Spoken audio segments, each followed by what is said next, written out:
Okay, so are you ready to dig into Who Moved My Cheese with me today? Oh, absolutely. This book is a classic for a reason. It really is. And it looks like a simple story, right?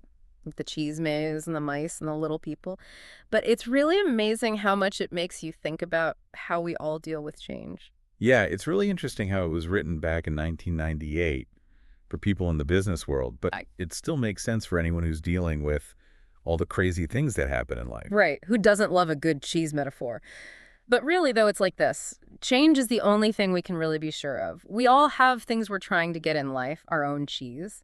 Whether it's a job we love or good relationships, or even just figuring out what we're meant to do and the way we go about trying to get those things, that's our maze. But here's the thing, that cheese doesn't always just stay put. Exactly. And that's where the characters in the book come in. They show us all the different ways people react when their cheese, like you said, decides to move on them. You've got Sniff, who can practically smell change coming around the corner before it even gets there. Hmm. And then there's Scurry, who doesn't waste any time. He just jumps right into action and figures things out as he goes. And of course, we can't forget him, who's like stuck in his ways, absolutely terrified of anything new. And then there's Ha, who's a little unsure at first, but eventually figures out how to go with the flow and even finds way to laugh about the whole thing. You know what's so great about the book? Yeah. Is how easy it is to relate to these characters. We've all been each of them at some point, haven't we? Yeah. We see ourselves and their successes and their failures. For sure. It's like the book is holding up a mirror to how we deal with the unexpected. I know I've been a total scurry sometimes, just diving headfirst into something new. But let's be real. There's a little bit of hang in me too, especially when it comes to my routines. I like what I like. Speaking of him, it makes me think about one of the big lessons from the book. Remember that whole thing about holding on to the old cheese? That never ends well. Oh yeah, clinging to what can feel safe. But if you never let go, you might miss out on something amazing. That's so true. It's like they say the same old thinking will get you the same old results. The book actually gives us some really interesting real life examples of this. Like, remember the story of Charlie Jones, the sportscaster for NBC? Oh yeah, he had a tough time. When they switched up his job at one point, he really felt like they were giving him a worse deal. It really threw him for a loop. But then he realized that what was happening was a "who moved my cheese" moment. His cheese hadn't disappeared, they just moved it to a different part of the maze. Yeah. So instead of getting stuck in that negative headspace, he went with it, learned the ropes of the new gig, and actually ended up even more successful than before. It just goes to show you that sometimes what we think is a bad thing at first is really just an opportunity in disguise. I completely agree. Yeah. And the book is another example that really drives that point home, the story of the encyclopedia company. Oh, gosh. Yeah, that's right. They were so busy trying to protect their old ways of doing things that they missed the boat completely when the whole world started going digital. They just couldn't or wouldn't adapt with the times. Exactly. And it's a cautionary tale for all of us.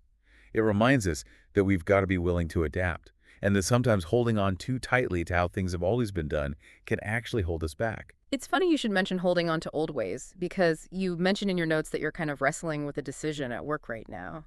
Any chance this encyclopedia story is hitting a little close to home for you? Yeah, a little bit, to be honest.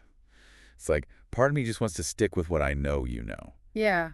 But then I see how things are changing all around me. And it's like, maybe my cheese is getting to be a little past its prime. So where do you go from here? How are you going to use what we've learned from Who Moved My Cheese to deal with this change and not freak out, basically? That's the big question, isn't it? I think it comes down to facing those fears, you know? Mm-hmm. Like Ham and Ha, they were so scared of what they didn't know that they basically just froze up. Right, we've all been there. It's scary to think about things changing. We don't want to fail. We don't want to look silly. It's totally normal. But the book makes a good point about how important it is to face those fears instead of letting them control us. And that's where using your imagination can really help. Yeah. The book talks about how just picturing yourself getting through the change successfully can make a huge difference. It's like you're tricking your brain into thinking it already happened so it doesn't seem so terrifying anymore. Exactly. You shift your focus from what you might lose to what you might gain.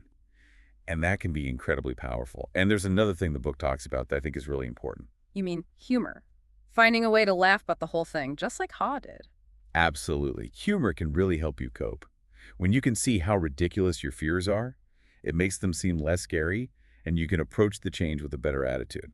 So you're saying a little laughter can help us all channel our inner Hall. Exactly. It's Yeah. like instead of getting bogged down in all the anxiety, try to find the funny side of things. Love it. So with all that in mind, what are you going to do? What are your next steps? Well, I think the first thing is to really get clear on what I want to achieve and then really try to picture myself succeeding. And of course, I'm going to try to find some humor in all of this. Change can be stressful, but there's no reason it can't be funny too, right? Absolutely, you've got this. And, the book ends with Ha finding new cheese, but it also asks this really interesting question. Is this the end or just a new beginning? It's a good reminder that change is just a part of life and we have to learn to adapt. Exactly. It's about being open to new possibilities and knowing that even when things feel uncertain, we can always find our way. I love that. And on that note, I think it's time to wrap up this deep dive into who moved my cheese. I think we've all learned that it's not about trying to avoid change. It's about learning to embrace it and maybe even having a few laughs along the way. Thanks for joining us.